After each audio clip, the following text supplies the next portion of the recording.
Baiklah, Assalamualaikum warahmatullahi wabarakatuh. Perkenalkan di sini nama saya Muhammad Erik Sulasto dengan NIM 2311203. Di sini saya akan membuat video untuk menyelesaikan tugas yang diberikan oleh dosen kami dalam mata kuliah pengembangan kurikulum.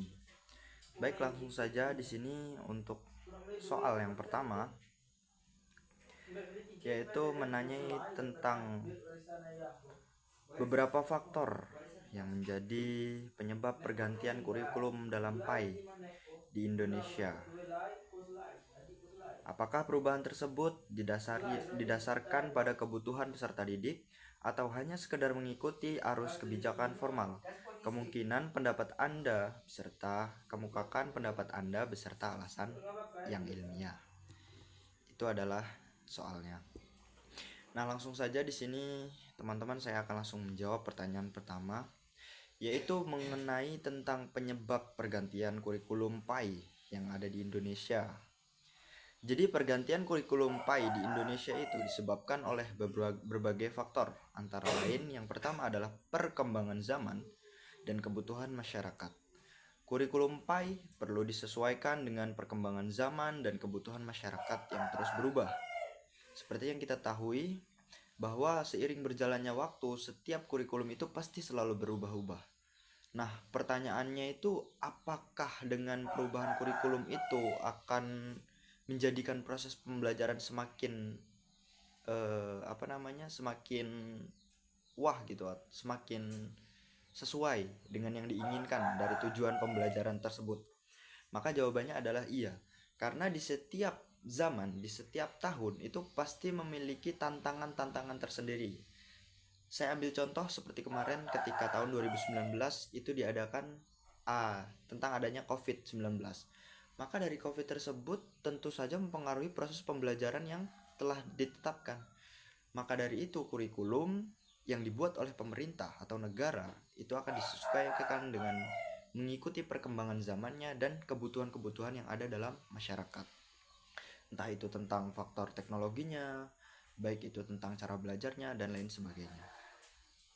Yang kedua di sini ada perkembangan teknologi dan globalisasi.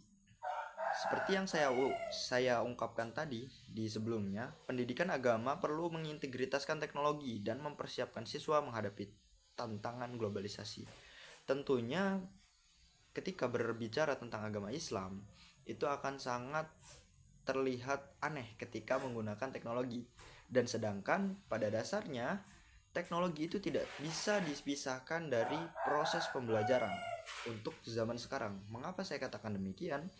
Karena dengan adanya teknologi itu jelas sangat membantu para peserta didik ataupun siswa dalam mencari berbagai sumber referensi yang bisa digunakan dalam menjawab ataupun berargumentasi sesuai dengan materi yang telah ditetapkan. Yang ketiga di sini ada kebutuhan dunia kerja. Kurikulum PAI perlu disesuaikan dengan kebutuhan dunia kerja yang terus berkembang. Dengan adanya kurikulum yang bisa menyesuaikan atau mengintegritaskan antara teknologi dan materi-materi yang ada di dalam PAI, tentunya itu akan memudahkan lulusan dari pendidikan agama Islam mudah dalam mencari lapangan pekerjaan. Mengapa demikian? Karena tidak sedikit perusahaan-perusahaan ataupun pekerjaan-pekerjaan yang berkaitan erat dengan yang namanya teknologi. Seperti itu.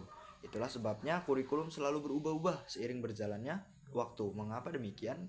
Karena itu tadi, mengikuti perkembangan zaman dan menyesuaikan dengan kebutuhan-kebutuhan masyarakat untuk kedepannya. Itulah alasan bagi kenapa kurikulum itu bisa berubah-ubah.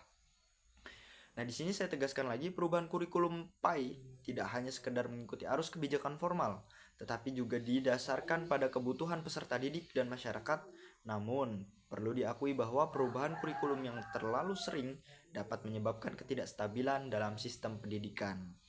Nah, dalam referensi saya yang kedua ini, mengapa saya katakan itu ketika dilakukan secara sering itu tidak dapat memaksimalkan proses pembelajaran? Karena ya, ketika sudah setiap mengadakan pergantian kurikulum itu tidak menjamin ataupun memastikan bahwa kurikulum yang sesudahnya itu lebih baik dari kurikulum yang sebelumnya. Tentunya ada saja faktor-faktor ataupun kejanggalan yang ada dalam kurikulum yang kedua.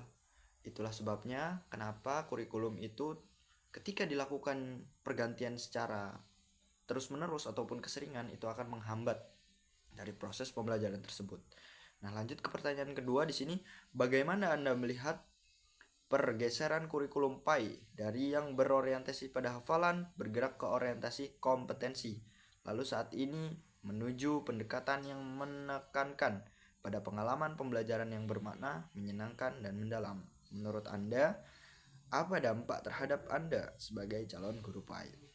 Jadi melihat dari poin pertanyaan kedua ini terkait tentang perubahan ataupun pergeseran dari cara pembelajaran ataupun orientasi yang ditetapkan pada pendidikan agama Islam yang dulunya itu seperti yang kita ketahui banyak dilakukan ataupun diterapkan tentang hafalan. Jadi murid-murid yang di zaman dulu itu pasti akan lebih mementingkan tentang hafalannya. Kenapa? Karena semua proses pembelajaran di dalam PAI yang dulu itu lebih ke hafalan gitu.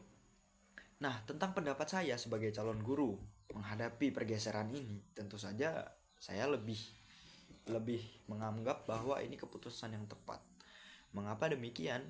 Karena ketika seseorang siswa ataupun murid itu hanya disuruh menghafal tanpa pernah memahami isi dari teori yang dia baca atau yang dia hafal, itu akan menjadikan suatu ilmu ataupun pelajaran yang ditangkap secara vakum. Hanya di situ.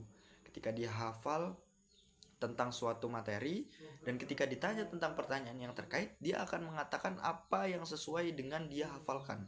Tidak pernah mencoba untuk berpikir kritis tentang apa saja sih poin-poin penting yang ada di dalam referensi yang sudah dihafal itu.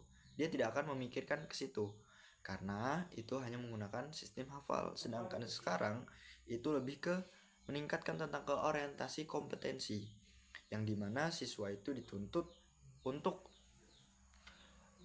mengetahui, memahami, dan mengerti tentang materi yang dipelajari pada proses pembelajaran di pendidikan agama Islam.